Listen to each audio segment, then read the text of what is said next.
प्रशांत किशोर बताएं कि जब बांकीपुर की जनता ने उन्हें आशीर्वाद दे दिया है तो उनके पास बांकीपुर के लिए क्या प्लान है, वो अपना 100 जिंदा तय करें। ये सिर्फ प्रोपेगेंडा फैला करके राजनीति करना, ये एरा ओवर हो चुका है। मंत्री को तो जिस बांकीपुर की जनता ने कुछ दिन पहले हमें तकरीबन 1 लाख वोट दिए थे, आज ऐसी क्या बात हो गई कि हमें 45,000 50,000 वोट का आशीर्वाद मिला। बीजेपी प्रवक्ता कुंतल कृष्ण हमारे साथ बातचीत करने के लिए हैं। सरकार अब स्वर्णों के लिए अलग से नोडल ऑफिसर नियुक्त कर रही है। स्वर्णों की समस्याओं का जिला में हल किया जाएगा। देखिए, बिहार की सरकार के लिए महत्वपूर्ण ये है कि कोई भी व्यक्ति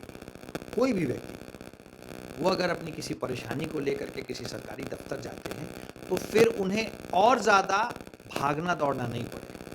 हमारे लिए जात पात धर्म ये उतना मायने नहीं रखता है, हमारे लिए मायने ये रखता है कि प्रशासनिक सुधार होने चाहिए, सुशासन सही में दिखना चाहिए।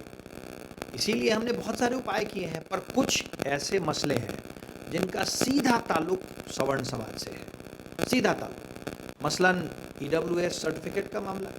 तो इन सारी समस्याओं को लेकर के जब इस समाज के कोई व्यक्ति, इस वर्ग के कोई व्यक्ति सरकारी दफ्तर जाएं, जिले में जाएं, तो फिर उन्हें बेवजह और परेशान नहीं होना पड़े। इसी के लिए सरकार ने हर जिले में एक नोडल ऑफिसर नियुक्त करने का, एक सिंगल विंडो की व्यवस्था बनाने की पहल शुरू की है। सवर्ण समाज की कुछ ऐसी परेशानियां हैं जिससे सिर्फ वही वर्ग संबंधित होता है। जैसे मैंने आपको बताया, ईडब्ल्यूएस का सर्टिफिकेट या ज़मीन से संबंधित मामले, या कुछ ऐसे भी मामले होते हैं जिसमें जातिगत मामलों में उन्हें ऐसा लगता है कि उन्हें फंसाया जा रहा है। ऐसी परेशानियों के लिए जब इस समाज के लोग जिला मुख्यालय जाएं या सक्षम प्राधिकार के पास जाएं तो उन्हें और ज़्यादा परेशान नहीं होना पड़े, इसके लिए ये पहल की गई है। बांकीपुर बाई इलेक्शन का ये साइड इफेक्ट है क्या? ये सवर्ण आयोग तो बहुत पहले से ही एनडीए की सरकार ने बनाया हुआ है, और बांकीपुर का चुनाव एक विधानसभा में होने वाला उपचुनाव था। बांकीपुर की जनता का जो भी आदेश है वो हमारे लिए सर आंखों पे है। बांकीपुर की जनता ने आदेश दिया है, हमें इंट्रोस्पेक्शन करने का आदेश दिया है कि हम देखें कि जिस बांकीपुर की जनता ने कुछ दिन पहले हमें तकरीबन 1 लाख वोट दिए थे, आज ऐसी क्या बात हो गई कि हमें 45,000 50,000 वोट का आशीर्वाद मिला। पर जिस व्यक्ति को उन्होंने ये आशीर्वाद दिया, उस व्यक्ति से भी ये सवाल पूछना ज़रूरी है। प्रशांत किशोर को जीत की तो बधाई है ही है, जीत की शुभकामना, बधाई, लेकिन उस जीत के साथ जो जिम्मेदारी है उसका एहसास प्रशांत किशोर जी को होना बहुत ज़रूरी है। बांकीपुर की जनता ने अपना विधायक चुना है, मैं उनके सवाल सुनते रहता हूँ। बिहार सरकार ने, माननीय सम्राट चौधरी जी ने 100 दिन में क्या किया, ये सवाल जब आप पूछते हैं तो उसका जवाब मैं आपको देता हूं। 100 दिनों में शिक्षा के क्षेत्र की बात आप करते हैं, एक दिन में 211 डिग्री कॉलेज, 551 मॉडल स्कूल, 3200 से ज़्यादा TRE 4 के तहत शिक्षकों की, 32,600 TRE 4 के तहत शिक्षकों की बहाली की प्रक्रिया शुरू हो गई है। नए विश्वविद्यालय, मुजफ्फरपुर में जुब्बा शहनी जी के नाम पर नया विश्वविद्यालय, AI जैसे नवाचार के विषयों के लिए जो नई टेक्नोलॉजी आ रही है उनके लिए सेंटर ऑफ एक्सीलेंस, 9,000 के करीब प्रोफेसर्स, असिस्टेंट प्रोफेसर्स की बहाली की प्रक्रिया। ये तो शिक्षा की बात हो गई। स्वास्थ्य की बात, घर पे, आपके घर के पास हब एंड स्पोक के मॉडल से आपके खून की जांच, सरकारी व्यवस्था में हर जगह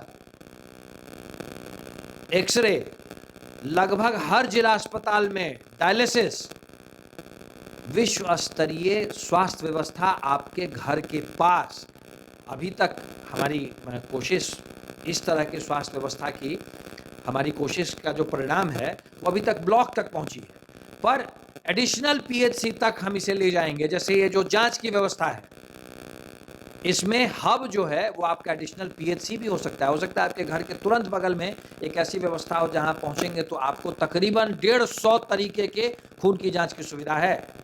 फास्ट ट्रैक कोर्ट्स का शुरू करना, पुलिस दीदी की प्रक्रिया शुरू करना, ये तो है हमारे 100 दिन की बात।